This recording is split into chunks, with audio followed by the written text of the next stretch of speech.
கும்பராசிக்காரர்களுக்கெல்லாம் உங்கள் வாழ்க்கையில் என்னெல்லாம் நடக்கும்? இப்போது இந்த ஜூன் போனால் ஜூலை, ஜூன் முடித்து ஜூலை எப்படி இருக்கும் அப்படிங்கிறத பார்க்குறோம்.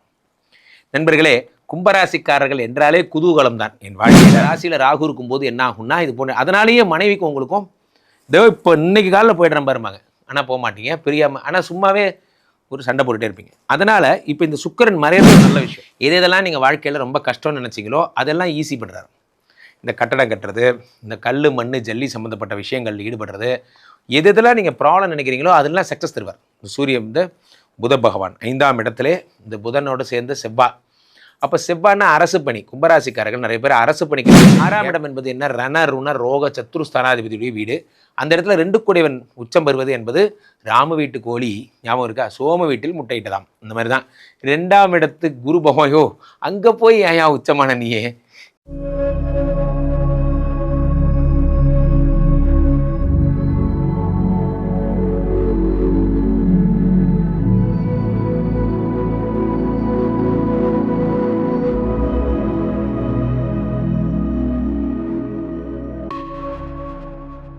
உலகெங்கிலும் இருக்கும் ஆன்மீக பரிகார நேயர்கள் அனைவருக்கும் வணக்கம். நான் உங்கள் ராம்ஜி. கும்பராசிக்காரர்களுக்கெல்லாம் உங்கள் வாழ்க்கையில் என்னெல்லாம் நடக்கும்? இப்போது இந்த ஜூன் போனால் ஜூலை, ஜூன் முடித்து ஜூலை எப்படி இருக்கும் அப்படிங்கிறத பார்க்குறோம். நண்பர்களே, கும்பராசிக்காரர்கள் என்றாலே குதூகலம் தான். என் வாழ்க்கையில் 100 கும்பராசிக்காரங்களை பார்த்துருக்கேன். இவர்கள் எல்லாமே பார்த்தீங்கன்னா பொய் சொல்ல தெரியாது, ஏமாற்ற தெரியாது. 1 கோடி ரூபா பணம் கொடுத்தீங்கன்னா அதுலேருந்து ஒரு 100 ரூபாய் எடுத்துகிட்டு போய் அண்ணே நான் டிஃபன் சாப்பிட்டு வந்துடுறேன்பாங்க. அவ்வளோதான், பெருசாக ஸ்கோப் எல்லாம் கிடையாது உங்களுக்கு. காரணம் என்னென்னா ராசியாதிபதி சனி என்பதால். இப்போது இந்த கும்பராசிக்காரர்களுக்கு ஜூன் மாதம் முழுவதும் என்ன நடக்கும்னு பார்க்குறோம். அவ்வகையில் ஜூன் மாதத்தில் உங்களுக்கு நல்ல சிறப்பான விஷயங்கள், குரு பயிற்சி தான் சிறப்பான விஷயம். அதுதான் தெரியும், தட் வி ஆல்ரெடி நோ. இந்த ஜூனில் வேற என்ன நடக்கும்னா சுக்கிர பகவான் என்ன பண்ணுறாருன்னா நீச்சமாகிறார். ரொம்ப சந்தோஷம், ரொம்ப மகிழ்ச்சி, ரொம்ப நல்ல விஷயம் சொல்லியிருக்கீங்க.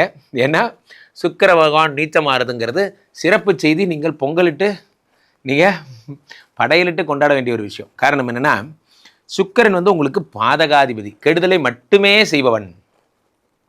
வாழ்க்கையில் ஒரு காலத்திலையும் நன்மை பண்ணாதவன் யார்? இந்த சுக்கிரன். 4-9 கூடிய சுக்கிர பகவான் நீச்சமடைகிறார். ரொம்ப சந்தோஷம். இதுதான் உங்கள் மனைவி தரும் தொல்லைகள்லேருந்து விடுதலை. மனைவியை போய் தொல்லைன்னு சொல்கிறீங்களே ராம்ஜி அப்படின்னு நீங்கள் கேட்கலாம். உண்மை என்னவென்றால் கும்பராசிக்காரர்களுக்கு ராசியிலே ராகு இருப்பதால் நீங்களும் கொஞ்சம் சும்மா இருக்க மாட்டீங்க. காரணம் என்ன அப்படின்னா ராசியில் ராகு இருக்கும்போது சும்மாவே நம்ம ஊரில் சொல்லுவாங்கள்ல உரண்டை இழுக்கிறதுன்னு, அந்த மாதிரி சும்மாவே அவங்கள்ட்ட ஏதாவது ஒம்பளுத்துட்டே இருப்பீங்க. டைவர்ஸ்னு பேசிட்டே இருப்பீங்க. உங்கள் வாழ்க்கையில் உங்கள் வாயிலேருந்து இந்த வார்த்தைகள் வந்துகிட்டே இருக்கும். நல்லா புரிஞ்சுக்கணும். இந்த விருச்சிக ராசிக்காரர்களுக்கும் சரி, அல்லது உங்கள் கும்பராசிக்காரர்களுக்கும் சரி, அல்லது சிம்ம ராசிக்காரர்கள், இவங்களுக்கு எல்லாமே இந்த ராகு தரும் பலன்களால் டைவர்ஸ், தொட்டா டைவர்ஸ், எந்திரிச்சா டைவர்ஸ், உட்காந்தா டைவர்ஸ், இதே சொல்லிகிட்டே இருப்பீங்க. நல்லா சொல்லுங்கள், சொல்லிகிட்டே இருங்க. ஏன்னா அது இன்னும் நடக்க போகிறதில்ல, சும்மா சொல்லிகிட்டே இருங்க. ஏன்னா இப்போ ராசியில் ராகு இருக்கும்போது என்ன ஆகும்னா இது போன்ற, அதனாலேயே மனைவிக்கும் உங்களுக்கும் இதோ இப்போ இன்னைக்கு காலையில் போய்டுற பாருமாங்க, ஆனால் போக மாட்டீங்க பிரியாமல், ஆனால் சும்மாவே ஒரு சண்டை போட்டுகிட்டே இருப்பீங்க. அதனால் இப்போ இந்த சுக்கிரன் மறையிறது ஒரு நல்ல விஷயம். என்ன அப்படின்னா மனைவியுடன் உட்காந்து பேசுகிறதுக்கு ஒரு நேரம் கிடைக்கும். நண்பர்களே, பல விஷயங்களை வாழ்க்கையில் உட்காந்து பேசிட்டிங்கனாலே சரியாயிடும். ஆனால் நம்ம பண்ணுற தப்பு என்னென்னா அது அவங்கள தவிர மற்ற எல்லாத்தையும் பேசுவோம், அவங்கள்ட்ட பேச மாட்டோம். அதான் இருக்கிறதுல பெரிய பாயிண்ட்டே. அப்போ 7 கூடிய சூரிய பகவான் ஆட்சி பெறுகிறார். 5 கூடிய புதனோடு சேர்ந்து புதாதித்ய யோகம் பெறுகிறார். அப்போ என்ன ஆகும்னா சூரியனே ஆட்சி என்பதால், 7 கூடியவன் ஆட்சி என்பதால் என்ன ஆகும்னா மனைவி கூட ஒரு சந்தோஷம், வெளிநாட்டு யோகம், பார்ட்னர்ஷிப்னால் கிடைக்கின்ற பெனிஃபிட்ஸு இதெல்லாமே கிடைக்கும். 7 கூடியவனாக இருந்து ஆட்சி பெறுகிறார். ஆட்சி பெறும்பொழுது நல்ல விஷயங்கள் ஏற்படுகிறது. அடுத்ததாக உங்கள் வாழ்க்கையில் நடக்கின்ற முக்கியமான விஷயமாக எதை சொல்லலாம் அப்படின்னா 7 கூடிய இவர் ஆட்சி பெற்ற சூரியனை போல கூடவே புதனும் சேருகிறார், யோகாதிபதி. அப்போது மனைவி இவ்வளோ சந்தோஷமாக இருக்காங்க, நீங்கள் தேனிலவெல்லாம் போக போகிறீங்க, ஜாலியாக இருக்க போகிறீங்க, வெளியே டூர்லாம் போயிட்டு வரீங்கன்னா என்ன ஆகும்? அடுத்து புத்திர பிராப்தி என்பது கன்ஃபார்ம். உங்களுக்கு இப்போது சின்ன வயசாக இருக்கீங்க, உங்களுக்கு இன்னும் குழந்தை பிறக்கல என்றால் எழுதி வச்சுக்கோங்க, உங்களுக்கு புத்திர பிராப்தி என்பது ஏற்படும். காரணம் என்னென்னா 5 கூடிய புத பகவான் 7 கூடிய சூரியனோடு சேர்ந்திருக்கிறார். அதனால் நிச்சயம் உங்களுக்கு புத்திர பிராப்தி என்பது ஏற்படும்.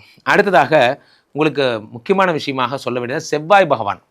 சிறப்புருமணியே செவ்வாய் தேவே 3-10 கூடியவர் 5ஆம் இடமாகப்பட்ட மிதுனத்தில் இருக்கிறார். அப்போது 10 கூடியவன் 5இல் இருக்கும்போது என்ன ஆகும்னா யோகங்களை தருகிறார். நண்பர்களே, சும்மா கிடையாது. இந்த செவ்வாய் வந்து என்ன பண்ணுறார்? யோகங்களை தருகிறார். பூமி லாபங்கள், சிவில் இன்ஜினியரிங் சம்மந்தப்பட்ட விஷயங்களில் லாபங்களை தருகிறார். இதெல்லாம் நீங்கள் வாழ்க்கையில் ரொம்ப கஷ்டம்னு நினச்சிங்களோ அதெல்லாம் ஈஸி பண்ணுறார். இந்த கட்டடம் கட்டுறது, இந்த கல் மண் ஜல்லி சம்மந்தப்பட்ட விஷயங்களில் ஈடுபடுறது, எதெல்லாம் நீங்கள் ப்ராப்ளம் நினைக்கிறீங்களோ அதெல்லாம் சக்ஸஸ் தருவார். சூரியன் வந்து புத பகவான் 5ஆம் இடத்துல இந்த புதனோடு சேர்ந்து செவ்வாய். அப்போ செவ்வாய்னா அரசு பணி. கும்பராசிக்காரர்கள் நிறைய பேர் அரசு பணிக்கு ட்ரை பண்ணுவீங்க. ஆனால் அரசு பணி உங்களுக்கு கிடைக்கவே கிடைக்காது. எழுதி வச்சுக்கோங்க, இந்த மாதம் கிடைக்கும். காரணம் என்னென்னா செவ்வாய் பகவான் என்ன முடிவு பண்ணிட்டார், உங்களுக்கு ஐஏஎஸ் ஆக்கணும்னு ஒரு முடிவு பண்ணிட்டார். 200% அவர் ஆக்கிடுவார். அதனால் அதை பற்றி நீங்கள் பயத்தை விடுங்க. 2வது விஷயம் என்ன அப்படின்னு பார்த்தீங்கன்னா, ராகு பகவான் ராசியில் இருக்க ராகு 7 கூடியவன் வேறு ஆட்சி. அப்போ ராசியில் வேறு ராகு. என்ன பண்ணுவீங்க, 200% இல்லை 400% நீங்கள் ஃபாரின் போயே தீர்வீங்க. ஃபாரின் விஷயங்களில் உங்களுக்கு லாபங்கள் கிடைக்கும் கிடைக்கும் கிடைக்கும். அப்போ நீங்கள் வெளிநாட்டு உத்தியோகம் என்பது உங்களுக்கு வந்தே தீரும், அது நடந்து தீரும்.